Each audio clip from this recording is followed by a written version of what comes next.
Okay. Welcome everybody again. This is Margaret Ling. My pronouns are she, her. I'm the Senior Manager of Partnerships here at NOD. I'm a Chinese American woman with long black hair. Today I have on a striped blue, white, peach, and blue dress shirt. And let's go over a few housekeeping notes before we begin today's discussion. We are recording right now, and if you look on the bottom of your toolbar, on the bottom of the screen, you can see there's a closed caption version that we'll be sharing with everybody in the conclusion of today's session. And we'll be emailing everybody in a few days, so feel free to reach back out to us if you don't see it in your inbox. Today's webinar session is fully accessible. If you would like to view the closed captioning for this event, please free to see the bottom of your toolbar again. There's a CC icon for closed captioning. Click that and you will be able to see either the transcript or the captioning. And we are also joined by our two ASL interpreters who will be signing throughout the webinar. Thank you, Miriam and Amy, for joining us. And if you have any questions you'd like to submit, please select the Q&A button on the toolbar, enter your questions, and then click send. We got a packed conversation today, but we can't promise we'll get to everybody's question, but we'll do our very best. And at the end of today's webinar, we will launch a brief survey and ask you to take a few seconds to complete it. This information is critical in helping us shape our future programming. And now it's my honor to welcome today's moderator, the President and CEO of NOD, our very own Potnod, Beth Sirull. Thank you, Margaret. Thank you very, very much. Hello, everyone. I am delighted to be with you. As Margaret said, my name is Beth Sirull, and I have been the CEO and president of NOD for about 6 months. So lots happening at NOD.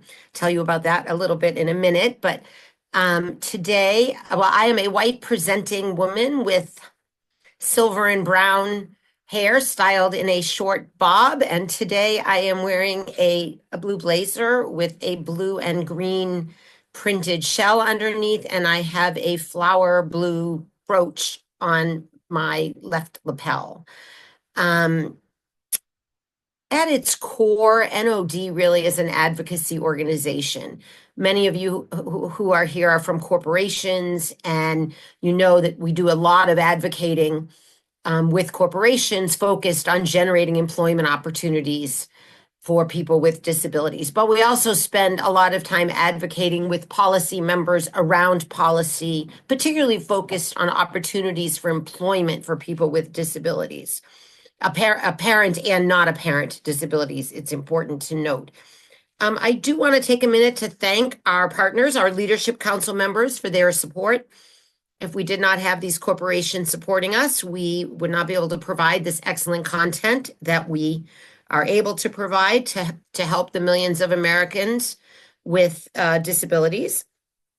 If you would like to learn more about the Leadership Council or anything that is happening at NOD, if you would drop an email to council@nod.org, we will be in touch.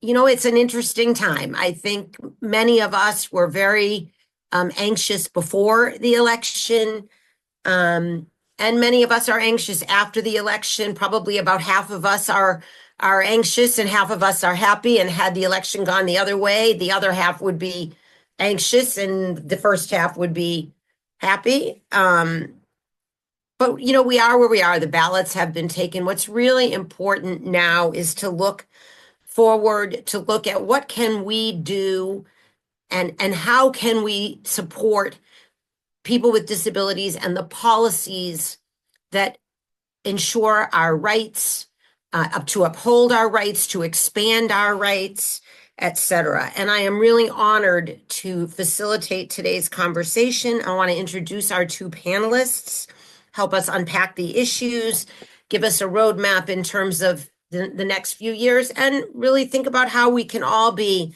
better advocates around policies that support people with disabilities. So first, let me welcome Congressman Jim Langevin of Rhode Island, retired congressman. He is also NOD's policy ambassador. And then we also have Charles Catherine-Caldaro, our Director of Corporate and Government Relations here at NOD. And if I'm just going to ask each of you, it's a privilege to have you and to have this chance to talk to you so publicly. I'm going to just ask each of you to introduce yourself briefly. Charles, you want to start us off? Happy to, Beth. Thank you. And a pleasure to be here with everyone today. I loved seeing the chat so active already, so keep it going. My name is Charles. I am a white man in his 30s with curly brown hair and a blue plaid jacket and a white shirt. I am the Director of Corporate and Government Relations at NOD, so I do have a chance to work with Congressman Langevin quite a bit, and I'm excited for today's conversation. I will also share that I am an immigrant. As you can probably tell from my accent and my name, grew up in France and emigrated 12 years ago, and learned a lot throughout that process. And the last thing I will share is I am someone with a disability. I am blind, and it took me a long time to go from accepting my disability to being part of a community to then becoming an advocate. But we'll talk more about that later. Congressman. Thanks, Beth and Charles. Great to be with you and everyone on the webinar. It's an honor to be here today. I'm Jim Langevin, former congressman from the state of Rhode Island. I have blonde hair and blue eyes. I wear rimless glasses. I'm wearing a blue blazer and a three-button blue polo shirt, light blue polo shirt. I'm also a C5-6 quadriplegic. I had an accident when I was a teenager at 16 years old. And although it certainly life threw me a curveball, I never let my disability get in my way, and I was privileged to hold elective office at both the state and federal level.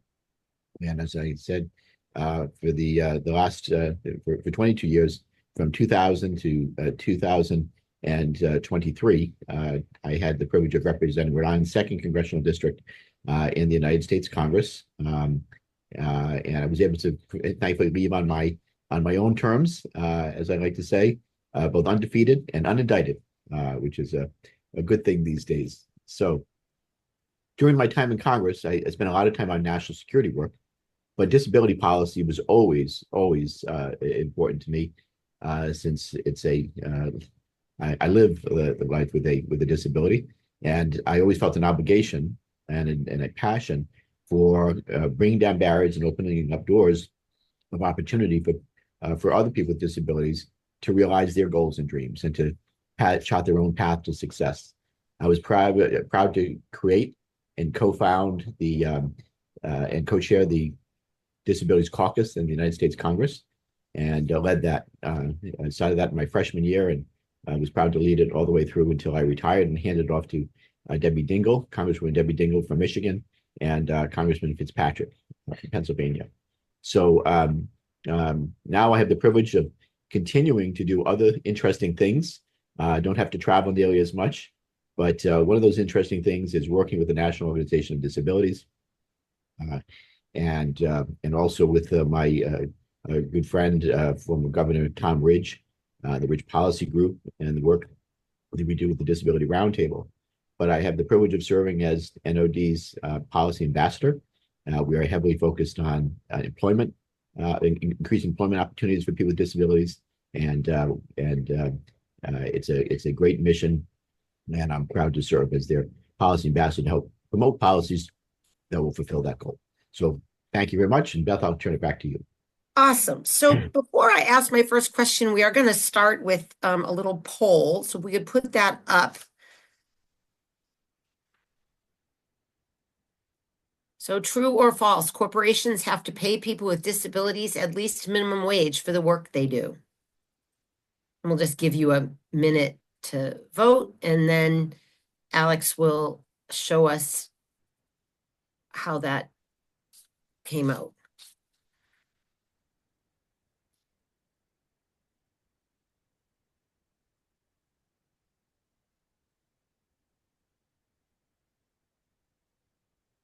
Alex, are people still voting, or how are we doing? Oh, we're about half and half. And not everybody has voted, but we'll say that we're coming out about 50-50, which is really interesting. For those of you who are not familiar, sadly, I have to break it to you, but people with disabilities are often paid wage rates below the mandatory or the statutory minimum. This is known as Section 14C of the Fair Labor Standards Act, and it is persistent at the state and federal level. And I want to open up a conversation about how the new administration might affect the ongoing efforts to eliminate 14C. I will say the National Organization on Disability, as well as the Disability Policy Roundtable that we co-host with the American Association of People with Disabilities, with AAPD, we and all the members of the organizational members of the roundtable uniformly believe that 14C ought to be repealed, outlawed, etc. That every human being in the United States, disability or none, has a right to be paid the minimum, at least the minimum wage. But Charles, let me start with you, and why don't you give us a greater understanding of 14C and the efforts to abolish it? Thank you, Beth. And I already see that we have insightful comments in the chat, and I will address some of those. I think it's a great topic to start with because it's an interesting example of a multi-pronged issue and how, from an advocacy perspective, we can get to our goal for different paths. The first thing I will say is, in my mind, it's a civil rights issue, right? It's about, as you said, Beth, it's about equality. And I, as an immigrant, was very surprised when I heard the word sub-minimum wage. I was very confused. I understood minimum wage, but not sub-minimum wage. And I say that it's a multi-pronged approach because, and that's some of the comments I saw in the chat, some states phased out of 14C already.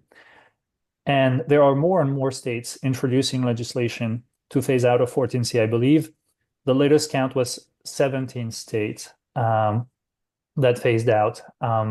And, this is one piece of the equation. And of course, we're on the right path. The number of 14C certificates being issued is going down, and there's less and less people with disabilities being paid some minimum wage. But, one would be too many, right?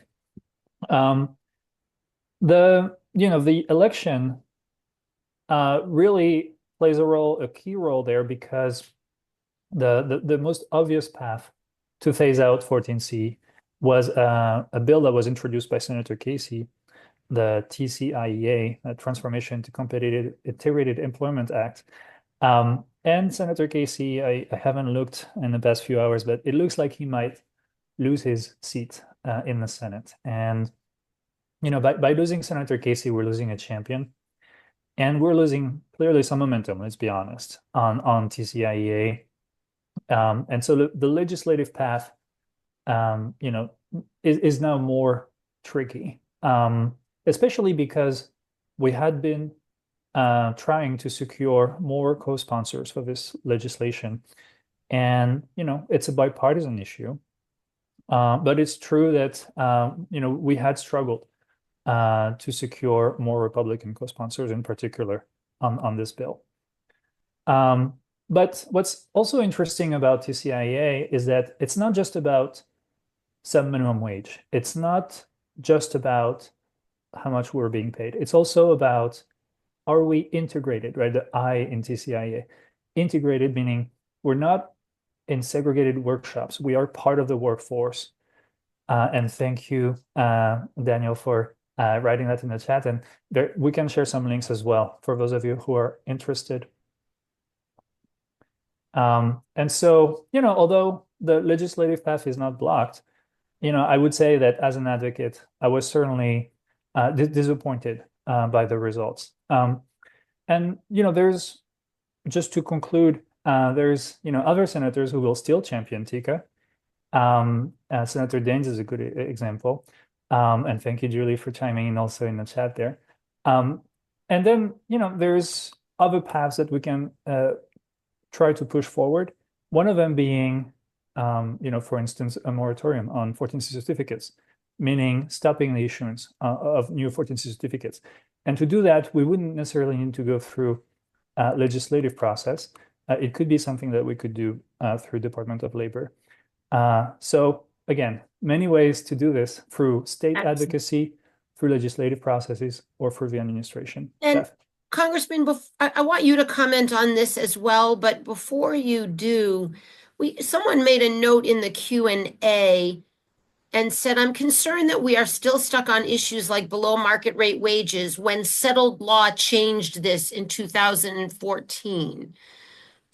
They go on to say, when we spend so much time looking at this one issue instead of ongoing discrimination, et cetera. Do you know, I am unaware that this was settled law.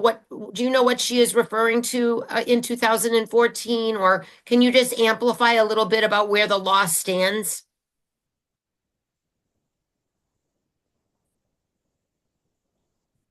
Congressman, are you there? Yeah, sorry, I had trouble unmuting. So I'm not familiar with what they're talking about, settled case law, because as I understand it, it's still ongoing right now, where there are some people with disabilities that are being paid a sub-minimum wage. And some of these sheltered workshops, for example, still exist, still operate. And so I'm not familiar with something that would nullify 14C. That's what I just wanted to verify that. If the person in the chat can provide the case law, cite it, and it's a federal case law, then I certainly would be happy to look at it. But this has been an ongoing discussion, and in fact, I will say this: I spoke with Labor Secretary Julie Sue, as Beth, you and I have spoken about, and Charles, and we talked about the priority of the disability community to see the 14C certificates have a moratorium, or 14C to be abandoned. And I think I would have come up in our conversation had there been case law that nullified 14. That's what I thought. So, and go ahead, finish up. So to the point of where we stand on 14C, what can be done. We know that that there's been a proposed rule change submitted to the White House, and OPM, as we know, is looking at a proposed rule change that would hopefully get us closer to integrated competitive employment. But we don't know what, if anything, will happen with that.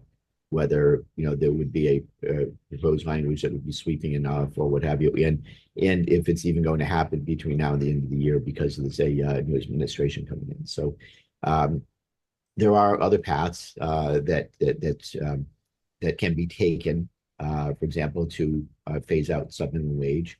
One of which, and I will use Rhode Island as an example, my home state. Several years ago, and I think we're going on 5 or 6 years ago, there was a lawsuit or an issue that had been brought up about sub-minimum wage and sheltered workshops, and whether federal funds were being properly spent. And as a result, there was the consent decree that was reached between the state of Rhode Island and the Department of Justice to close down the sheltered workshops and move people with disabilities into integrated competitive employment. So the person who oversees that is a gentleman by the name of Tony Antosh. Tony is a giant in the disabilities community in Rhode Island. Formerly headed up the Sherlock Center, which is a center that focuses on disability policy. And Tony was tapped to oversee the implementation of the consent decree.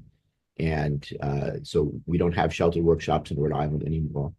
The one caveat I will say of what didn't go well with the closing down of the sheltered workshops and phasing out the 14C in Rhode Island was that we didn't have a plan in place to deal with and help those individuals who say can't work a 40-hour work week or even a 20-hour work week, and what happens there. Those things have been still being worked out now, but I would say that for those states that go the route of closing down the shelter workshops and stop paying subminimum wage, there has to be community support plan in place to accommodate those people that Right. that aren't going to be able to enter the workforce. Right. And I believe the legislation as proposed, TCIA has allocations for that. That was an important learning from the state of Rhode Island. Other people in the Q&A are asking about other employment issues for people who are already employed or facing discrimination. And I want to turn to a question about a different policy issue. We are, I believe, it's been over 50 years, 51 years, I believe, since the Section 503 of the Rehab Act, which prevents discrimination or prohibits discrimination and mandates affirmative action for federal contractors. And for those of you who are not aware, the number of federal contractors employ an enormous percentage of the U.S. economy. And the efforts to eradicate discrimination by race and gender and sexual orientation have, through 503, have been more successful than the efforts to eradicate discrimination against people with disabilities. And there has also been very different enforcement, levels of enforcement at different administrations. So, Congressman, maybe you would address where you see 503 enforcement going and a little bit of what we're hoping, how we're hoping to make more teeth in 503. To create more jobs, so that federal contractors will be required to employ more people with disabilities. Sure. Well, I'm always reluctant to use the word enforcement of 503. Yeah. Because I don't know that that's the proper nomenclature, terminology to use. Because it's a goal. Basically, 503 would say there's a goal of employing 7% of people with disabilities, and so I don't think many contractors come near that 7% level. I don't think the federal government comes very near that level, quite frankly. And then more work needs to be done. Sure, I'd love to see a requirement that says 7% of your workforce, if you're a federal contractor, you have to employ 7% of people with disabilities. But it's unlikely that we're going to get a rule or requirement or law through that requires that. Right. What I would advocate for, and we've talked about this extensively at the National Organization on Disabilities and the Disability Roundtable, is changing over from a goal system to a point system. So this happens quite frequently in federal contracting, especially with the Department of Defense, where if there are point systems set up for example, hiring a veteran or hiring disabled veterans, women-owned businesses, minority-owned businesses. So this is not a new concept. Something's been around for a very long time, and I would like to see, since there's such a high percentage of the unemployment rate for people with disabilities compared to the non-disabled population, I would like to see a point system established so that contractors get points, extra points when they're putting in a bid for a federal contract. And why that's so significant is that federal contract awards can be very competitive. And very often, big, say, defense contractors are looking for every edge possible, and getting a couple of extra points on their contract bid to put them in a stronger position to win the contract could be significant. It can make all the difference.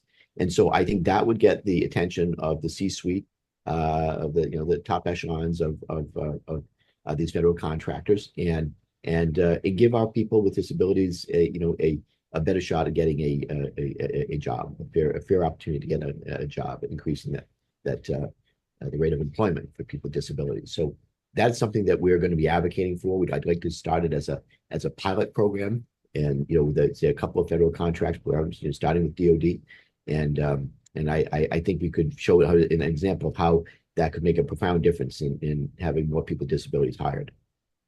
Charles, do you have anything you want to add to that? Well, first, I want to echo the shout out for Northrop Grumman in the chat, one of our committee members. And it's true, with very high self-ID rates. And there are a few federal contractors that have excellent results, but they are the exception and not the rule. And I think, you know, we talked about 503, and obviously the key agency there is OFCCP. And there's just Say two what that thoughts. is, Charles, for Yes, people who so don't know. the Office of Federal Compliance, basically the enforcement agency, including 503. And my experience, I joined NOD in 2018, so under the first Trump administration. And my interactions with OFCCP were fantastic, and especially with their director at the time, Craig Lean, who, you know, was an advocate for people with disabilities, the father of children with disabilities, somebody who understood the community and was really focused on Section 503. And of course, I second the idea that Congressman Langevin shared, and I feel like we could, if we had the right person in place there, get some momentum, because this is an issue that really resonates with, I think, a Republican audience, being that, you know, we're focusing on employment opportunities. We're focusing on, you know, getting people a chance to have access to everything else in life through employment. And so if in one way the election has changed something for us as advocates, is maybe the way we frame the issues and what we emphasize with our audience. And the second thing I wanted to say on that topic is, you know, I think like many of us have been reading a lot more about, you know, Project 2025, and, you know, it's still tough to say exactly what will happen, right? And Beth, to echo your comment in the intro, there's still a little bit of uncertainty in terms of, okay, are we going to have, you know, OFCCP that is powerful and with a director that has, you know, that is committed to the cause, like in the first Trump administration, or is it going to be pared down or even eliminated? Those are all options out there, right? And so we just have to be nimble and ready for whatever comes our way. So there is a question in the Q&A, which is very much hand in hand with where I was going to go next. Some of you may have seen that American Airlines recently agreed to pay a $50 million settlement with the U.S. Department of Transportation for violating laws that protect airline passengers with disabilities. And I know, Congressman, transportation as it relates to people with disabilities has been a big issue of yours, and you have a lot of experience dealing with it. What are you hoping we might accomplish in this next administration, whether by regulation or legislation? So that was certainly a significant development, that settlement with the American Airlines. And it was the first major such settlement, as I recall, with an airline to really penalize the airline for its real disregard for people with disabilities and ease of travel, safety of travel, and damage, you know, dealing with damaged devices. I can tell you, having flown now for 22 years as a United States Congressman, I was not immune from having my wheelchair damaged or destroyed. Twice I had a chair completely destroyed, and the airlines had to replace it, or the wheelchair got damaged, or there was a time where I was on a official trip. I believe I was going to the Reagan Defense Forum. No, I'm sorry. I was actually on a CODEL, a congressional delegation trip. I was traveling to do exercise my oversight responsibilities, traveling to Italy, as a matter of fact.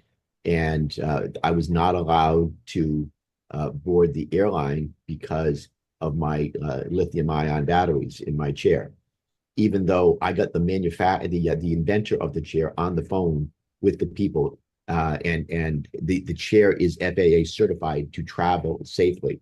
and I had the information at hand, the official designation that verifying that it's safe for air travel.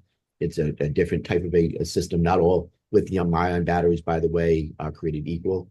These are created that have all kinds of safeties. You even take the joystick off of the chair, so you disconnect the power button and isolate it from the battery, but there's no way to turn them on. And so, but I was not allowed to board for that reason. So, long and short of it is, this is an issue I've cared about for a long time. More ease of travel for people with disabilities, regardless of their type of mobility device that they use. And as such, I had been championing the Air Carrier Access Amendments Act, which would have addressed a number of things, such as expanding the rights of passengers with disabilities, ensuring safer handling of assistive devices, and protection for powered wheelchairs. When I left the Congress, the bill did not die. Thankfully, Congresswoman Dita Titus from Nevada took up the cause, and she was successful in getting the Air Carrier Access Amendments Act across the finish line when they did the FAA Reauthorization Act. And I'm pleased to say that those provisions, for example, that I just outlined, and I can go into detail on them if you'd like, Beth, but those few provisions and others were included in the Air Carrier Access Amendments Act, FAA Reauthorization. And now, as a result, I believe that people with disabilities and their mobility devices will have a much better travel experience going forward. I'm sure it's not going to be perfect, but it certainly will make a difference. Well, we have several people in the chat who are identifying that this similar things has happened to them. Someone is saying, yep. Rachel is saying, yep, waiting on a repair from airline damage now. So there is still work to be done. And someone else notes that they had trouble getting on an American Airlines flight with their travel power chair, even though it had an FAA approved battery.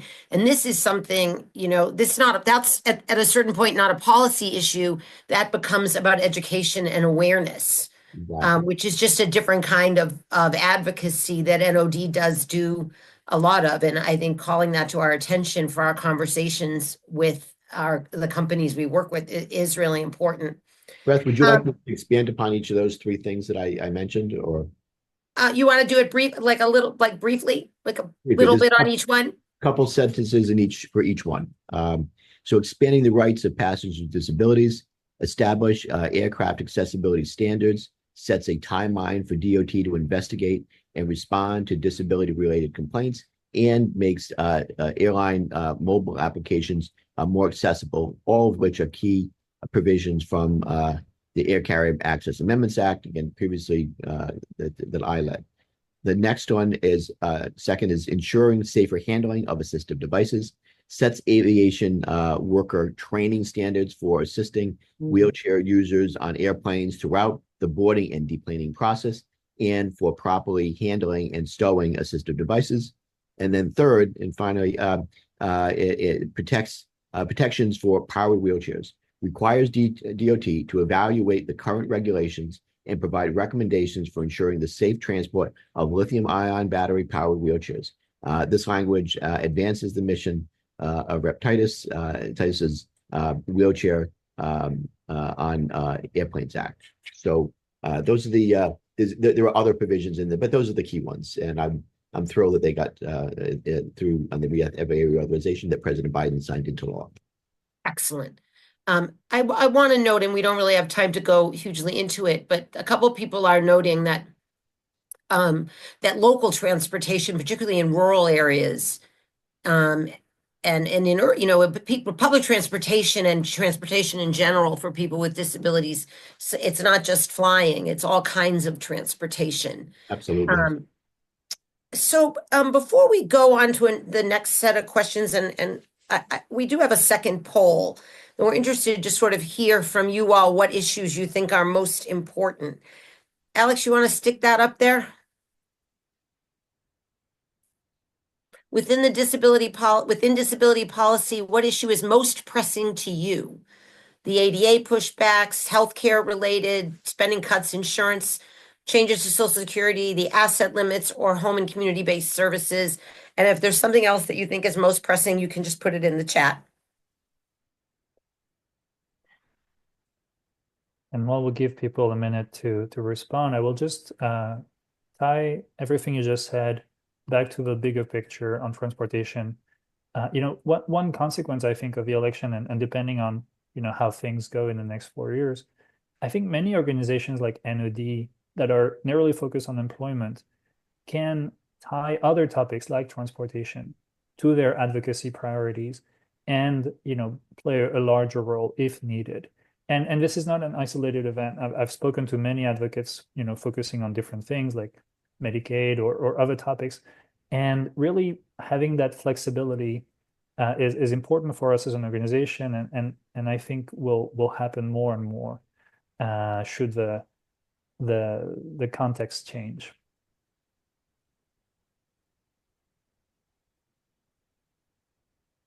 Let's see. It looks like we have kind of a tie between ADA pushbacks and healthcare related issues, with a close third in home and community-based services. And I will just note for you, several people wrote in the chat, education, employment and wages. Someone said hard list to choose from because they're all important.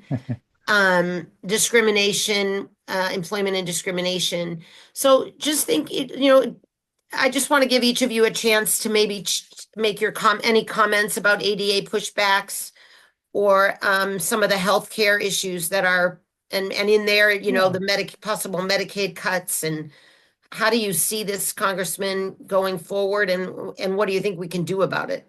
So first of all, I guess ADA pushbacks, I might have phrased it a little different. I'd say, lack of full implementation of the or realization of the goal of the implementation of the Americans with Disabilities Act.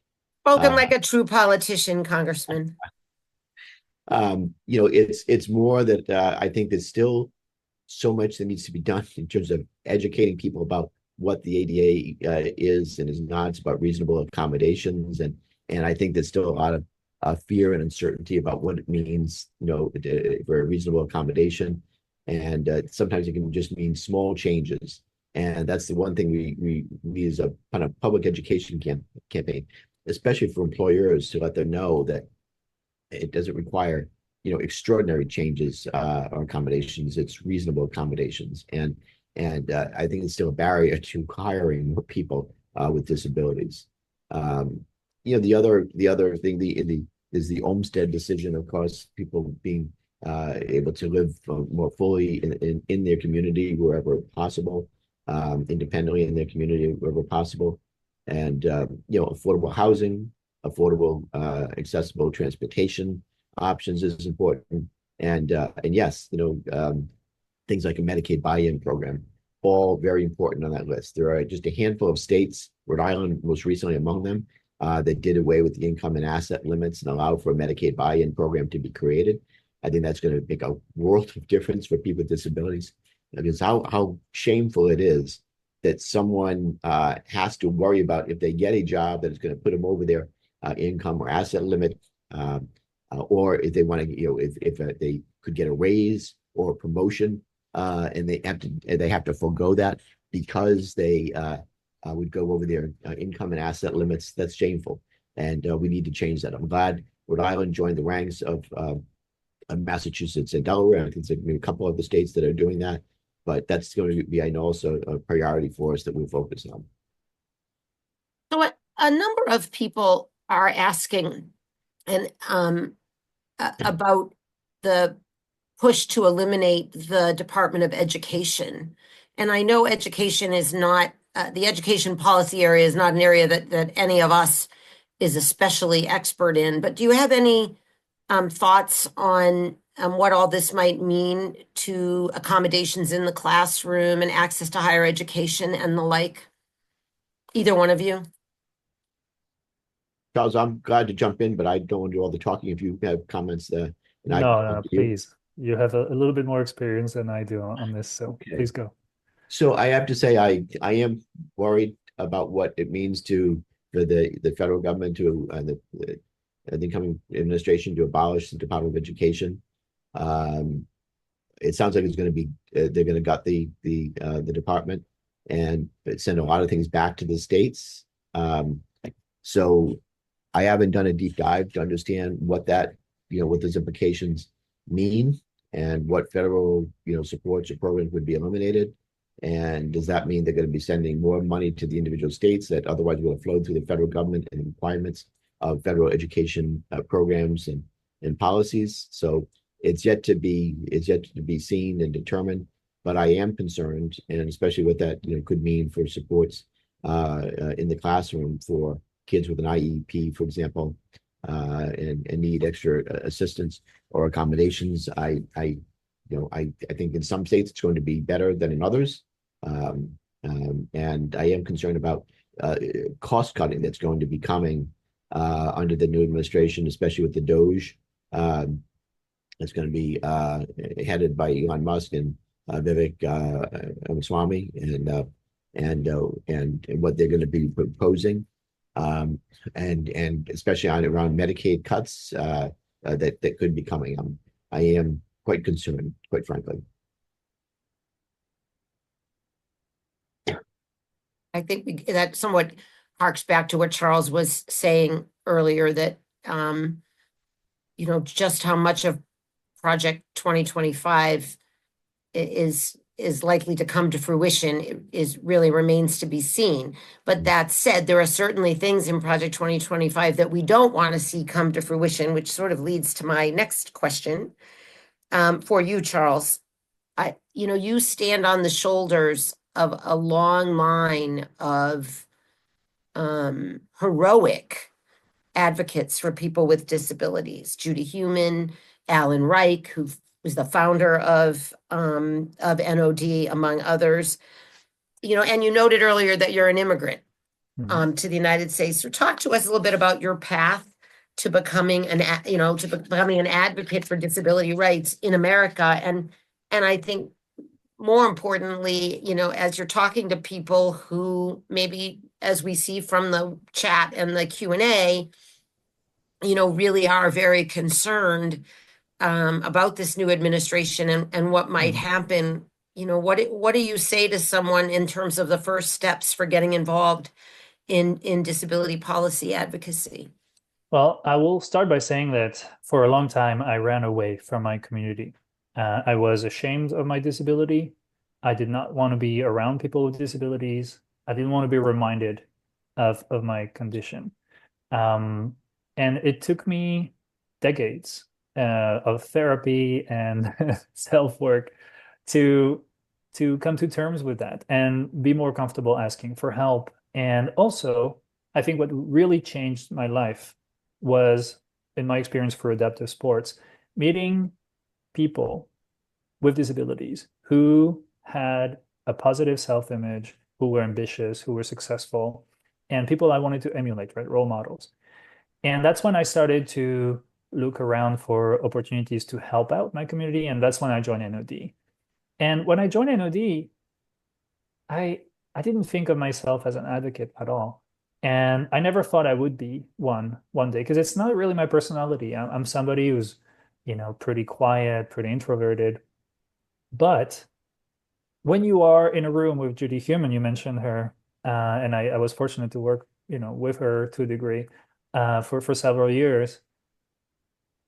You just are in awe, right? And Congressman Langevin, I also remember clearly meeting you for the first time when you were in Congress. And it is those interactions that made me want to be like Judy, like Congressman Langevin, and realized that the idea I had of being an advocate and the actuality of being an advocate were very different. A lot of the work we do is slow, is frustrating, and takes patience, and takes a lot of time and qualities that I think I can bring to the table. Optimism, right, is a key one. And so if anybody is considering becoming an advocate, I would say the number one thing for me was being part of the community, understanding who the actors are, and finding a role that we can play to familiarize ourselves with the topics, with the subject matter experts. Because at NOD we're in a niche, and when we talked about Department of Education, right away we're outside of our expertise, and that's okay. right? And having that humility is also very important, and understanding what are those topics that resonate with you. In my case, it's employment, because it changed my life, right? Having access to a decent wage made me able to be a good partner, a good father, and everything else. So that's sort of how it came about in my life. But I'm still learning. I knew nothing about the American system when I immigrated, and I try to remain humble and be around smarter people, such as Congressman Langevin and you, Beth, to educate me continuously, and I'm still learning. Could Well, I and could I go ahead. comment? Yeah, please. I want to speak very personally as well about my own experience. And Charles, what you had to say was just so inspiring. And thank you for sharing your personal thoughts and experiences as a person with living with a disability and thriving and succeeding.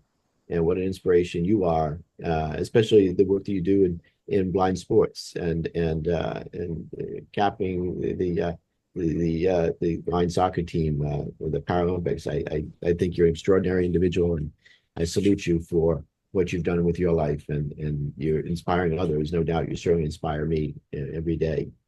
I had a similar kind of journey or perspective. For the longest time, I was, I guess you'd say, ashamed of my disability. I was, scared, didn't know what life had to offer, what I was going to do with my life and succeed.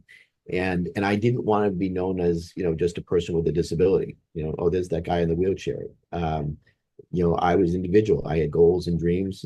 I had to realize the goals and dreams. I had wanted to go into law enforcement when I was a kid.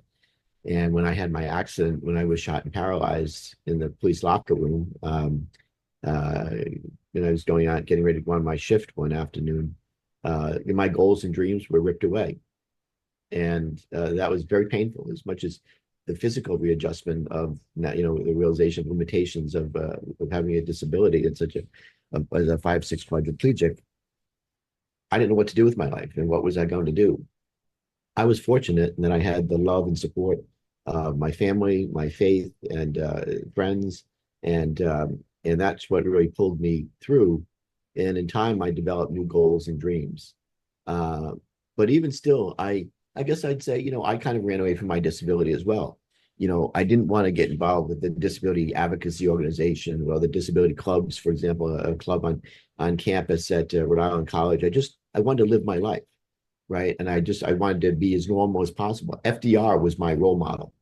I said, if he can become governor of New York and president of the United States, and he didn't focus on his disability. Of course, back then, disability was kind of a source of shame, and it was hidden. And FDR kind of hid his disability, quite frankly. Didn't like to be photographed in his wheelchair, and it was a big deal when I had advocated for. We finally got the FDR Memorial Commission to add the statue of FDR in his wheelchair. And I was there with Senator Max Cleland for that unveiling. I was there with President Clinton, and it was a big deal. Over time, though, I realized that I have a responsibility as I was climbing the ladder of success in the state legislature, as Secretary of State, and in Congress, that I had a moral obligation to open up doors and bring down barriers for other people with disabilities. And I embraced it. And I still view my disability as a source of strength and motivation. And I certainly would not have been in Congress, I'm sure, had I not had my accident. I would have gone a different path, I'm sure.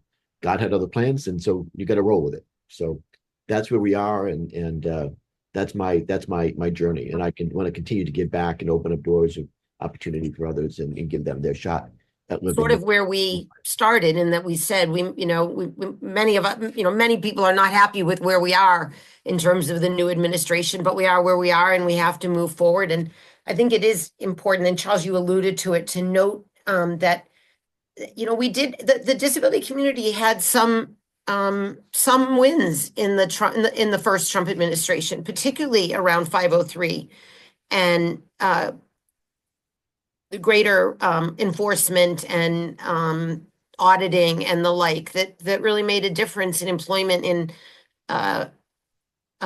with federal contractors, and we did see the rate of employment for people with disabilities reached, a new high in the first Trump administration. Now it has continued to grow, thank goodness. But I do want to note there have been a couple questions here about, please share your thoughts on increasing full employment with full inclusion in retention and promotion through addressing misunderstandings of disability at all companies, government entities, et cetera.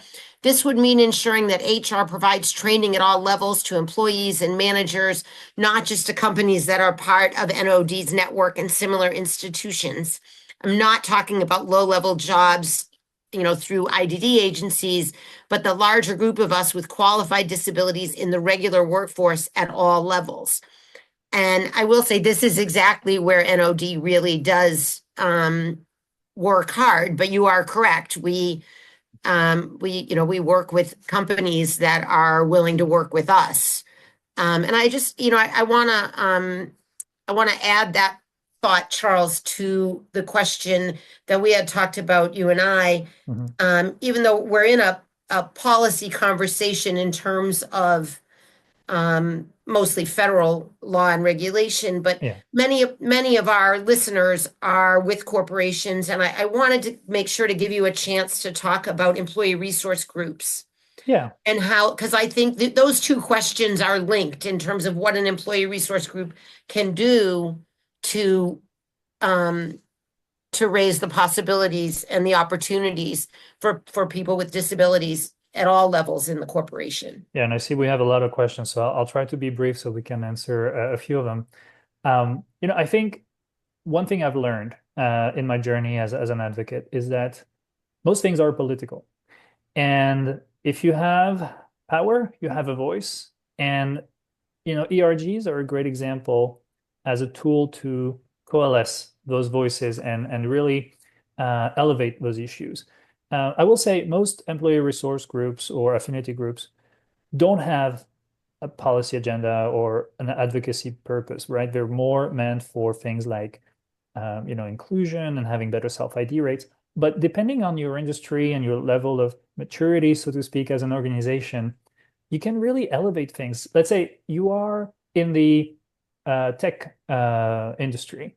Well, maybe accessibility could be one of the core topics and values that you promulgate through your employee resource group. And, you can ask through your executive sponsor in particular, depending on, who this person has access to add this as part of your expectations for your partners, for your vendors. Is accessibility part of the conversation every single time? That's one example, but you could think about the use of 14C certificates, as we talked earlier, right? And adding that to the agenda of the company through conversations through your employee resource group. And then ideally, depending again on who your executive sponsor is or the chair of your employee resource group, really connecting with your government affairs team and having those conversations. I don't want to take your role, Beth, but I saw some interesting questions about DEI. So I don't know where you want to go next, but please tell me.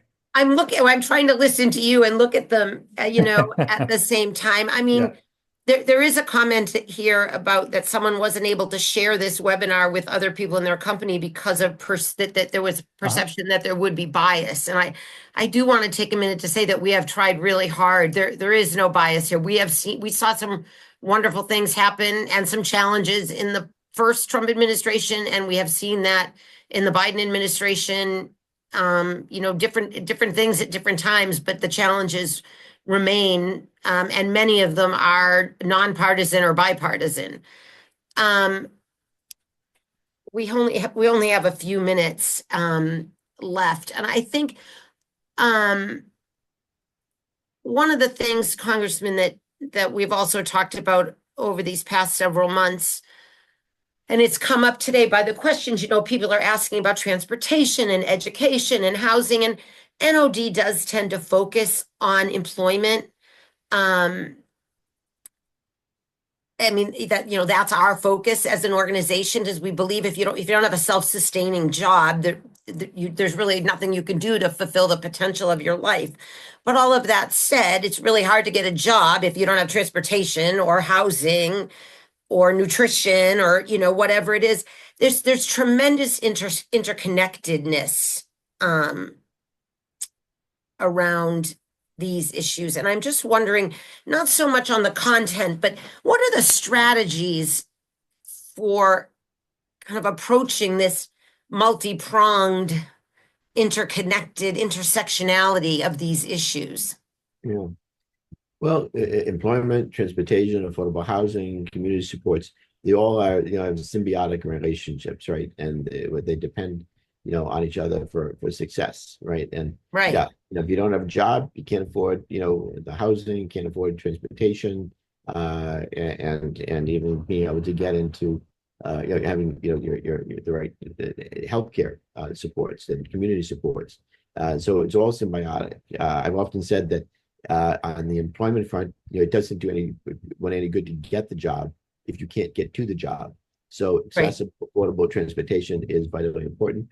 A accessible place to live is important, and having the community supports through the Medicaid buy-in program all are important. I will say this, that kind of tying in back to what I was saying earlier, never underestimate the power of your voice to be an advocate and calling for change. Think back to how the Americans with Disabilities Act passed in the first place. It's because this critical mass of people with disabilities came together and really forced change, really brought it across the finish line. And I meant to say that earlier in my comments. I was inspired by people like Alan Wright, Justin Dart, and Judy Heumann, Tony Coelho, Congressman Tony Coelho, all people with disabilities who were leading this fight, and the millions of people with disabilities who really joined in and really called for and pressed for change.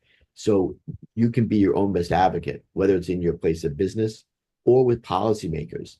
Make your voice heard. That's how real change is going to happen. Never underestimate the power of your example. Putting a name and a face with the issue is what really can bring change about.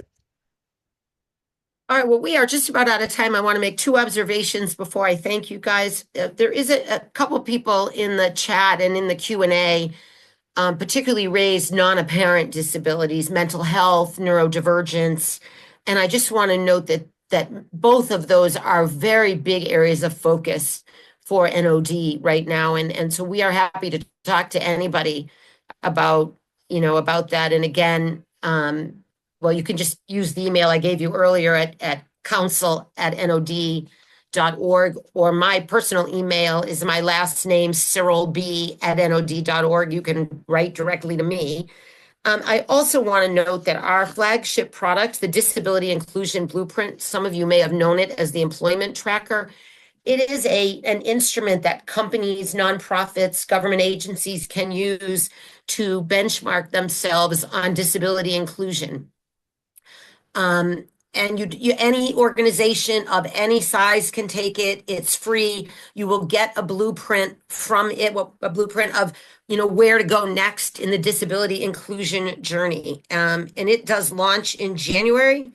But you can sign up for it now. And before we say a quick goodbye, Daniel, would you put that, if you have it handy, put the website address, nod.org. I think it's /blueprint, but I'm not 100% certain.